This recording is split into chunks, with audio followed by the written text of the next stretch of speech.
Koe nei te rā tuatahi o hūrai anei ngā taioro o te Tairāwhiti.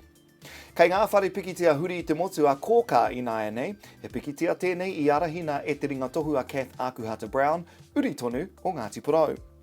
Ki Whanganui a kiwa he kakari nui kei te haere ki wainga i a YMP me OBM mō ngā whiringa whai hei nei rangi whakatā, ka tuki atu hoki a ngā tapa ki a tapu wai.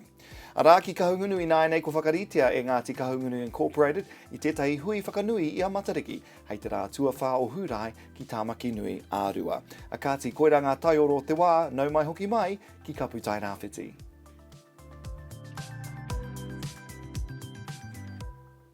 E ono tekau tau e tū ana te whakataetae ā-motu o Ngā Manu Kōrero i tēnei tau, hei te marama o mahuru, ka whakahirahira te hui nui taiore nei ki Whanganui. Ko tike ngā whakataetae ā-rohe i tūranga nei me te matau a Māori, me te aha, i tai atu a Rāhina Huata no Radio Kahungunu, ki te whakataetae i Ahuriri. I whaia ia ko ētahi o ngā tauira e tūmanako hia ana, kia ai rāua ki te whakataetae ā-motu. I pēhea tā rāua tū, anei tāna pūrongo. Nau mai ki tōku whenua taurikura, e ki ana ko te kura kaupapa Māori o Ngāti Kahungunu ki here taunga. We're here to check out the progress of some of the tauira who will be competing in the Ngā Manu Kōrero whakataetae ā-rohe. Nō reira, hara mai! Ko tāna tanira tōku ingoa he rio no o māhu. Ai.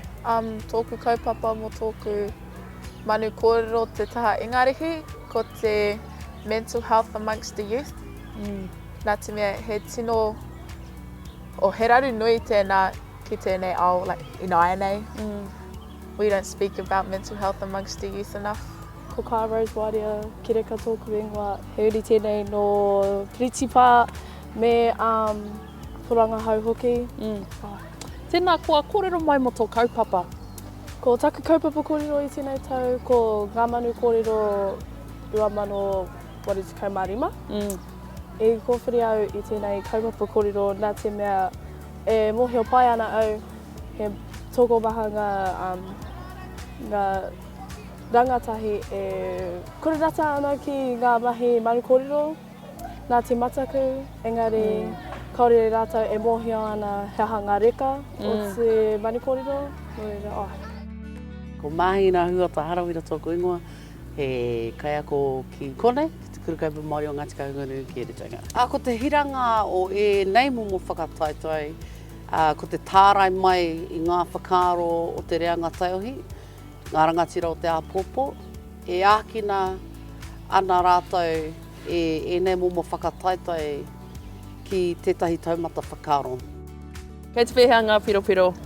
Kei te pai, kei te āhua matukua hau, nā te mea ko tēnei taku tūtuatahi ki te whakataetae ā-rohe mo te Manu Kōrero. Ko te rā o te whakataetae tēnei rā, and I've come to see how our tauira got on today. Hea hota te te iwi Māori i rui a mai i rangi Atea. Hea hota te te iwi Māori no ngā rangi tūhaha. E hara tōku mana i te mana haunei, engari tōku mana. No ku tipuna anō, i tuku iho mai ki ahau. Ko tō Manu Kōrero tuatahi tēnei, i pēhea ngā wheako. Ai, tino pai. Tino pai? Ai, tino pai. E te ata he āhua matukua hau, engari tino pai ahau i nāi nei. Kua tau? Ai. Kua tau, nā. Kei te tatari ahau mo te prize giving. He rangi ahau te mohi o kōwai i wini. Ka hoki mai anō koe a te tau e heke mai nei? Tērā pēr, ai. Kua mutu koe i ngā kōrero i nāi nei, kei te pēhea? Tino pai, nā te mea ka mutu ngā mahi katoa. Kā te kaupapa o tō kōrero tēnei rā? Ko te too AI or not too AI.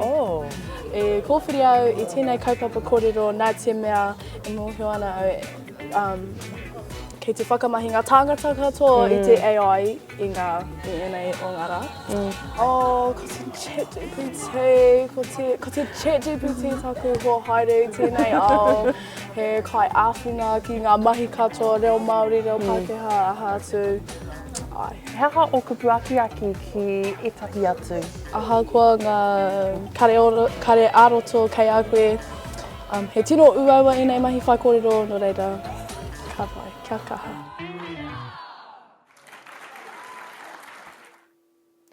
Taukē kōrua, ki ngā tohu huarere i nāianei. Ki rua tōrea ka kitea te rā i wainga i ngā kapua teitei ka eke ki te tekau mā toru te pāmahana. Ki tūranganui āki wa ka kapua i te ata, engari ka mahia ake i te ahiahi, ka piki te pāmahana ki te tekau mā ono.